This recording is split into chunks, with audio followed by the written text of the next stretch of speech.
রোজা রাখবেন, চমৎকার মজা লাগবে, ভালো লাগবে, আরাম লাগবে।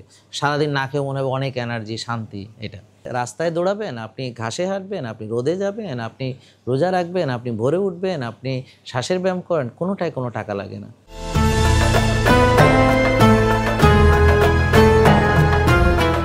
রোজা তো আমরা রাখবো ইবাদত হিসাবে, সবাই রাখবে। যদি আপনি ফ্যাট ডিপোজিশন স্টেটে থাকেন, তাহলে আপনি যদি এখনও সময় আছে, এর ভিতরে যদি আপনি ফ্যাট বার্নিং স্টেটে চলে আসতে পারেন বা ফ্যাট অ্যাডাপ্টেড হতে পারেন, তাহলে রোজা রাখবেন, চমৎকার মজা লাগবে, ভালো লাগবে, আরাম লাগবে। সারাদিন না খেয়ে মনে হবে অনেক এনার্জি, শান্তি। এটা তার মানে ইনসুলিন কমাতে হবে। তার মানে এখন থেকে যারা ওজন কমাতে চান, ডায়াবেটিস থেকে মুক্তি পেতে চান বা ইত্যাদি, তাদের এখনই কাজ হবে যে ভাত, রুটি, ফল, দুধ স্থগিত করে, আর প্রসেসড ফুড বাদ দেন এবং আস্তে আস্তে একটু সকালে ওঠার প্র্যাকটিসটা করেন, একটু আর্লি ঘুমানোর প্র্যাকটিসটা করেন, একটু অ্যাক্টিভিটি হাঁটা চলা একটু শুরু করেন, একটু 5-10 মিনিট একটু খালি পায়ে ঘাসে হাঁটেন, 15-20 মিনিট একটু খালি গায়ে যতটুকু পারেন আর কি রোদ লাগান। এরপর দেখবেন যে ক্ষুধা টুধা কমে যাবে, গেলে পরে আপনি রোজা রাখতে খুব আরাম ফিল করবেন।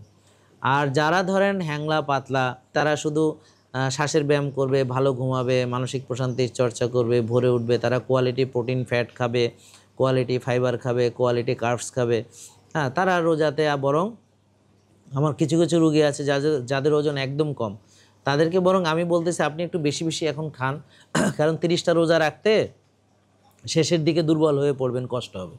রেক্সল 99.9% জীবাণু থেকে সুরক্ষা দেয়। বাংলাদেশের রেক্সল, কেয়ারে অল ইন অল। আমাদের ট্রিটমেন্ট হচ্ছে রোজা, তাহলে মূল প্রোটোকল হচ্ছে ব্যায়াম, মূল প্রোটোকল হচ্ছে ঘুম, মূল প্রোটোকল হচ্ছে রোদ, এগুলো তো সব ফ্রি। এখন আপনি খাবেন একটা জিনিস, সেটা তো আপনি খাবেন। এখন আপনি ঘি কোনটা খাবেন সেটা তো আপনার চয়েস, তেল কোনটা খাবেন আপনার চয়েস। এখানে তো আমরা বাধ্য করছি না আপনাকে এটাই খেতে হবে।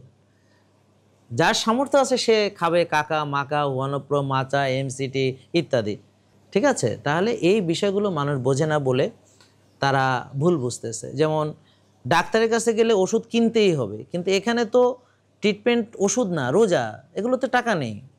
আর আগে খেত 6 বেলা, সেখানে সে 2 বেলা খাবে। আপনি বললেন যে আমরা এটা খেতে দেই না, ওটা খেতে দেই না, তাইলে আমাদের খরচটা হবে কি দিয়ে? আপনার একজন 40 কেজি ওজন কমিয়েছে, সে কি খেয়ে কমিয়েছে না না খেয়ে কমিয়েছে?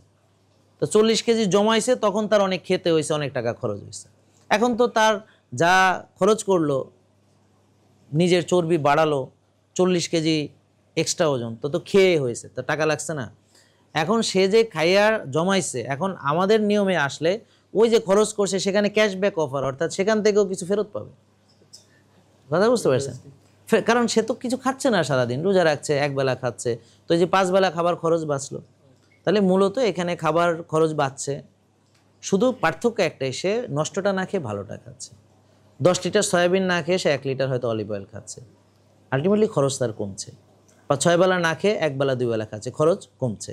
আর বাকি সব ফ্রি, ডাক্তার দেখানো, পুষ্টিবিদের পরামর্শ, তারপর রাস্তায় দৌড়াবেন, আপনি ঘাসে হাঁটবেন, আপনি রোদে যাবেন, আপনি রোজা রাখবেন, আপনি ভোরে উঠবেন, আপনি শ্বাসের ব্যায়াম করেন, কোনোটাই কোনো টাকা লাগে না।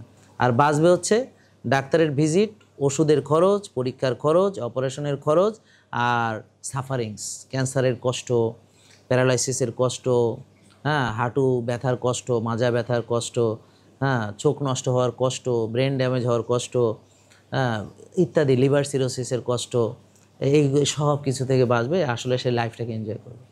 সে এটা তো টাকা দিয়ে মূল্যায়ন হয় না। একটা পুরুষ, তার পুরুষত্ব নষ্ট হয়ে গেছে, এখন সে ফেরত পেয়েছে, এর কি টাকা দিয়ে আপনি বিচার করতে পারবেন? একটা নারী বাচ্চা হচ্ছে না, এখন তার বাচ্চা হয়েছে বিয়ের 12 বছর পরে, এটা কি টাকা দিয়ে বিচার করবেন? অথচ সে ইন্ডিয়া গেছে, ইন্ডিয়াতে সে 2 বছর ছিল, সে তার কনসিভ হয়নি, 3বার IVF ফেল করেছে, এখন সে কনসিভ হয়ে আমার এখানে এসেছে। তা এখন এটা আপনি কয় টাকা দিয়ে বিচার করবেন?